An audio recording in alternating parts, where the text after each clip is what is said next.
We review all of the new games each month in an effort to determine which ones are the most deserving of your attention. So, in this video, we'll go through the top 10 new games that you should be aware of in October 2022. Victoria 3. In Victoria 3, which covers the years 1836 to 1936, the player can take control of one of more than 100 nations that existed at the time. The game's gameplay centers on appealing to and placating population groups, or POPs, big groups of individuals with similar interests, with a political and demographic theme. POPs have a range of philosophies and hobbies, which the player must contend with. Diplomatic plays, another mechanism being implemented, largely imitates Victoria 2's crisis management system. Players will offer a target country with a demand outlining what they want, which will provide the target country the chance to ask the aggressor for concessions when trying to force other countries to relinquish land or open markets. A countdown will start ticking down after this exchange of demands, giving both sides the opportunity to gather forces and entice possible allies by providing rewards. War will be declared if a diplomatic solution is not found before the deadline expires. This system's creator, Michael Anderson, claimed that the goal was to make diplomacy just as capable as battle in order to lessen the importance of conflict. Victoria 3 comes out on PC on October 25. Tales from the Borderlands, New Stories. Similar to Tales from the Borderlands, this graphic adventure game enables the player to control the game's protagonist throughout the location, investigate their surroundings, complete QuickTime events, and make narrative choices that could change how the plot is resolved. There are several accessories for each character. With the use of her cutting-edge glasses, Anu can detect items, Octavio can access other people's electronics and social media accounts, and Fran can paralyze enemies with her hoverchair. New Tales from the Borderlands is landing on the PC, the PlayStations, the Xboxes, and Switch October 21st. Scorn. Scorn is a moody first-person horror adventure game that takes place in a nightmare world of strange shapes and gloomy tapestry. The concept of being hurled into the world is important to its design. You will experience a non-linear exploration of various interrelated places while feeling alone and lost in this dreamlike realm. The ominous surroundings themselves are characters. Every set has a distinct theme, story, puzzles, and people that are essential to building a seamless environment. You will explore new places, pick up various skill sets, weapons, and other objects as you play, and you'll also try to understand the sights that are being shown to you. It lands on PC and the Xbox Series on October 21st. Overwatch 2. This was not a game available for free, it was a game that required money to play. Replacing the previous game and making it free to play allows anyone who wants to play it to do so. They switched from 6 against 6 to 5 against 5.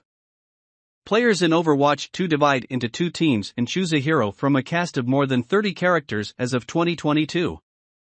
Characters are divided into three classes: Damage, which is in charge of offensive efforts, Support, which is in charge of healing and buffing, and Tank, which is in charge of the team's defense. Each character has a special set of skills that consists of ultimate power, passive power, and active skills. The main focus of Overwatch 2's gameplay, like that of its predecessor, is player versus player conflict across a variety of modes and maps, with both casual and ranked competitive matches available. On October 4th, Overwatch 2 launches on PC, the Switch, Xboxes, and PlayStations. Gotham Knights. Action RPG video game Gotham Knights were created by WB Games Montreal and released by Warner Bros. Interactive Entertainment. The game, which is based on the DC Comics series, has finally been moved up to October 21, 2022, for Microsoft Windows, PlayStation 5, and Xbox Series. It was originally scheduled for release on October 25, 2022.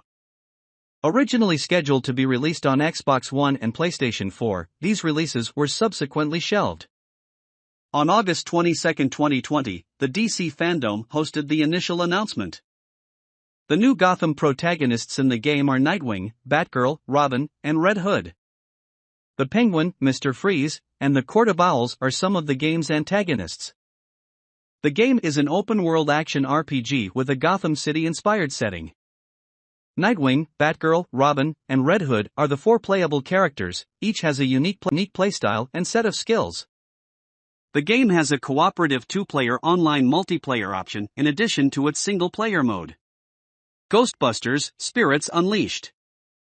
Players can assume the role of either a ghost or a ghostbuster in this game, which accommodates up to 4 players. Players can design their own Ghostbuster, and Raise a Cult Books allows you to alter the ghost's appearance. While the ghosts are controlled from a third-person perspective, the gameplay of the Ghostbusters is built on the first-person shooter design. The Ghostbusters must apprehend the ghost, repair its damage, and quiet the crowd while it terrorizes everyone in the area by making loud noises or possessing objects. Although the action is asymmetrical, players have the option of teaming together to battle an AI-controlled ghost. Ghostbusters: Spirits Unleashed comes to PC, the PlayStations, and the Xboxes on October 18th.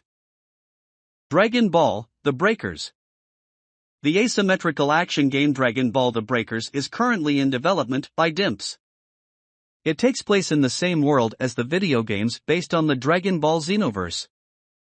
The game is an asymmetrical action game in which players assume the roles of survivors who must navigate the environment and utilize objects and power-ups to evade the raider and escape using a super time machine either alone or cooperatively, and raiders who hunt down the other players and gain power as they do so. It's an online game where one player plays against 7, and you seldom ever assert yourself as other people might. In any Dragon Ball game set in the Dragon Ball universe, precisely what you are doing in this situation, Cell, Frieza, or Bu is one of the players. The other players are simply average, non-powerful randoms who have to either dodge or devise a strategy to combat the raider. The Dragon Ball: The Breakers is coming to PC, the Switch, Xbox, and PlayStation on October 14th. Call of Duty: Modern Warfare 2. In the first-person shooter Call of Duty: Modern Warfare 2, players engage in intense gun battles with hostile opponents. The soldier that the player controls has a variety of abilities, including the ability to jump, run, crouch, lay down, and aim down their iron sights. Blood will splash across the player's heads-up display (HUD) when they are shot by an enemy, signaling that they have been wounded. If the player ducks behind cover to avoid firing, their health will restore. In addition, the HUD shows additional data including a compass, a minimap, and the player's remaining ammunition. Traditional weapons such as assault rifles, shotguns, handguns, and sniper rifles are included in the game. Each level will start with a predefined set of weapons that the player can use, but they are free to be replaced by any they come across. Some weapons can be customized with add-ons like heartbeat sensors and suppressors. When facing a big group of foes, the player can employ grenades and flashbangs in addition to a knife in close-quarters battle. The player may receive specialized gear for some levels, such as night vision goggles or a laser designator. It launches on the PC, PlayStation, and Xbox on October 28th. Bayonetta 3. Similar to its predecessors, Bayonetta 3 is an action hack-and-slash game where players command the titular Bayonetta, who uses a combination of melee assaults and gunplay to take down numerous foes. When Bayonetta avoids an opponent's attack at the last second, she enters a state known as Witch Time, in which time slows down and foes become easier to strike continuously or move in real time to solve environmental puzzles. The Demon Slave and Demon Masquerade mechanics are exclusive to this game, and the former differs from the previous Climax Summon and Umbran Climax features in the first two games by allowing players to directly control one of Bayonetta's infernal demons to perform various attacks and special abilities, some of which are advantageous to specific scenarios depending on the demon being controlled. The latter, however, gives Bayonetta the ability to immediately fuse with an infernal demon that has been called, giving her access to magic-based skills. The Naive Angel mode is a new display mode that is added to the game's standard presentation. In-game and cinematic nudity is hidden in this mode, as are some of the more graphic designs of some enemies and demons. Examples include Bayonetta's various dances to call forth her wicked weaves using her clothing as a conduit. Bayonetta 3 is landing on Nintendo Switch on October 28th. A Plague Tale: Requiem. Requiem is an action-adventure game played in third person, much like its predecessor. In the game, the player controls a Misha, who has to contend with both French Inquisition soldiers and swarms of rats that are dispersing the Black Plague. Though the battle system has been greatly enhanced, the gameplay remains substantially unchanged from the first game. Amisha is armed with a crossbow that she can use to easily take down armored foes, as well as a knife to stab enemies and a sling for throwing boulders. Rocks, pots for throwing, and crossbow bolts can all be mixed with alchemical compounds. The game adds tar, which expands the radius of the light source and may be used to ignite foes, in addition to ignite and extinguish, which allow the player to fire and extinguish flame, respectively. It's landing on PC, PS5, and Xbox Series on October 18th. So if you guys like this video or this video helped you, please give the video a like. If you're new to the channel, hit that subscribe button to keep up to date on the latest and greatest tech. Till next time, I'll see you guys later.